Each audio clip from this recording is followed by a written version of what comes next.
Hey guys, welcome back to another video of Sigalson Gaming and post-match analysis. So today, as we have previously made a preview video of Real Madrid versus Osasuna, so uh, now we are going to make that post-match review of that game. So as in my preview I have told that Osasuna is going to play with a very defensive game, although they were going to play with 4-3-3 formation, which I told you earlier. So yes, and they did make the 4-3-3 formation and played with that, and they were quite good in the defense. In the first half we can see that uh, at first, let me talk about what was their main objective. Their main objective was compact defense and low block. Okay, they were just creating low block, and even we can see that whenever Real Madrid they were attacking, we can see that they were making we can see that 5 at defense lineup. We can see at least 5 to 6 players at the defense, so that there is. And I have earlier mentioned that they are very good in aerial duels. So they, whenever Real Madrid Asensio, we are getting crosses from Asensio and from Marcelo, those were easily thrown back of the defense. Earlier we can see that, and later soon it was shown that it was 4-3-3 formation, but in the field actually they were maintaining 4-4-2 formation, which they like to play.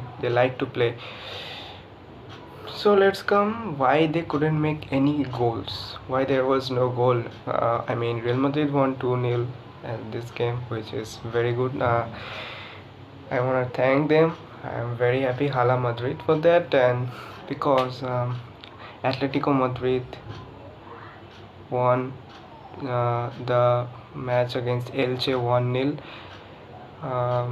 At the very last minute, Elche got a penalty which they miss, and it just hit the post. That's why.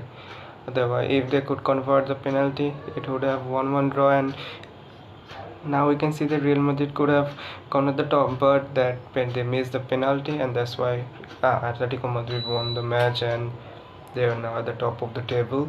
And now let's come today's Barca's match. Of course, against Valencia, they lose it. Very it's not gonna happen. I think Barca is going to lose today also. Valencia is a good team. Although, let's come to our video main topic. So as how Osasuna couldn't convert their chances into goals. Let's come to that point. So they were getting chances, they were getting good chances, as whenever Real Madrid, as they were playing possession football in there, and they are dominating the opponent's half. The Real Madrid players were dominating the midfield. Although we can see Modric and Kroos didn't play in the match, we can see Blanco and Casemiro at the center defensive mid, and we can see Hazard. Oh, he just played a very well game and he's not injured, which is very good. I hope we can see him play in the Chelsea's game. And yes, the main topic, we can see as they were very defensive and making low blocks. We can see there were spaces between them, between whenever they were going pressuring on the other players. I'm talking about the Osasuna players. Whenever they're pressing high, we can see spaces between the midfield, so Real Madrid could easily operate the balls in the midfield and winning the balls in the opponent's half. And sometimes we can see that whenever there's too much compact as the defensive, they were too much compact defensive. We can see Odriozola as a free player, no one was marking him. We can see there were crosses from Marcelo to left flank to right wing, so we can see either Odriozola or Asensio making the runs from the right side, right wing. Then why they were not getting the chances when and their main motto was to counter attack. Whenever they getting any chances, whenever they are stealing the balls now, they are just running, and they are so effective at that, but their finishing was very much worse. They were very much worse. They're defensively they are good, but when they are going to attack and counter attack, but the finishing is very bad. Although they got one goal which was disallowed by offside, just 1 minute before halftime they got one goal, and that was offside. uh, um, they were making so much fouls in the outside the box, thus resulting in free kicks in favor of Real Madrid. They were mostly using their left side. Yes, they are mostly using their left side and played widely with long shots. Whenever they are getting the ball, they were the players, the up for center forward players, the wingers, they were making the runs, and from the defense they were giving long balls so that they can counter attack. But that the reason is they didn't make any goal is their worse finishing. So now let's just come for the Real Madrid one. I have made some notes over here, so that after the match I create every match notes I'm looking at. Although after let's come to the Real Madrid's point. It was at the first of the match, every team, I mean Osasuna and Real Madrid, they both got so many good chances, and Real Madrid converted it at were trying to. They were good, and the finishing was good. Many on targets. They were many getting go. They got many shots, but they were not on targets at the first half. We can see very good effective chances, shots, but they were not on. Not all the shots were in the target. We thought that this match was also go like a 0-0 draw, but Militao, the magician, the prime Ramos, came and gave us a 2-0 win, victory, and that gives me relief, and every Real Madrid fan got the relief. It was a very nice header by Eder Militao. Man, we can see this all today. Yes, and there was Nacho also. He was very effective in this game also.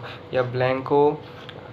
If I say now that many upcoming players from Real Madrid like Aribal, Blanco, and Duro, they are very good midfielders, and Aribal is a very good winger. We can see him controlling. He is very skillful players. So why we need some players, but we should give them opportunity to prove themselves. So let's just come to Real Madrid, what they have done. First of all, they got and created many high number of chances relative to their position.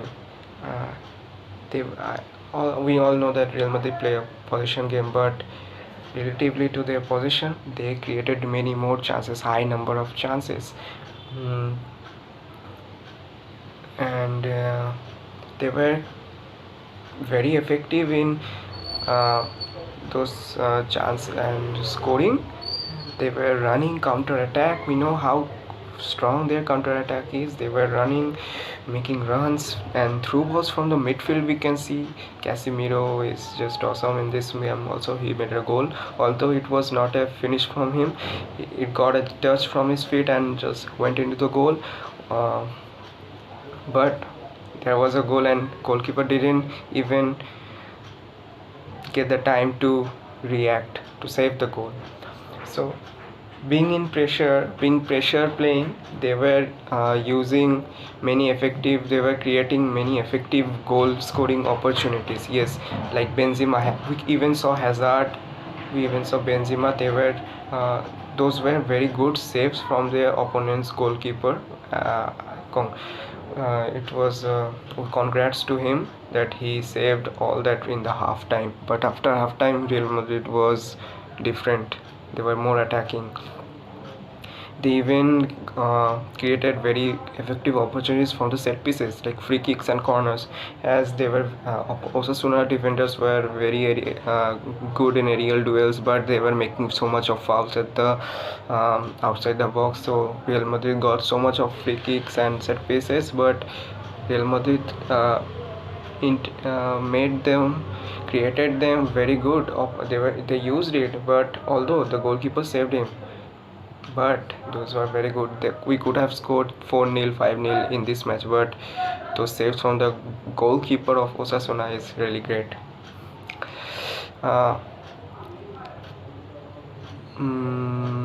Although Real Madrid didn't have any significant weakness in this game, as we can see, but we could see Varane in this match was not that much effective. Other than Nacho and Militao, they were great. Nacho and Militao played a very good game in this game. Real Madrid has a large number of possession in the opponent's half, and they were just dominating the half midfield. They mostly dominated the position. So as per I'm saying, in case of Real Madrid, Real Madrid mostly use their 37% use their left flank, left wing for their attacking. We can see Nacho and Marcelo going up and down, and we can see crosses from Asensio and Hazard. Hazard was so much good in this game. We can see very much good skills from him. Later, if we can see that short directions from midfield, we can see Real Madrid took 82% shots. It's just great. That means from Benzema, and we can see from Casemiro. Casemiro was so effective in this game that we have seen many more number of shots from him, but those were just saved by the goalkeeper. That's great.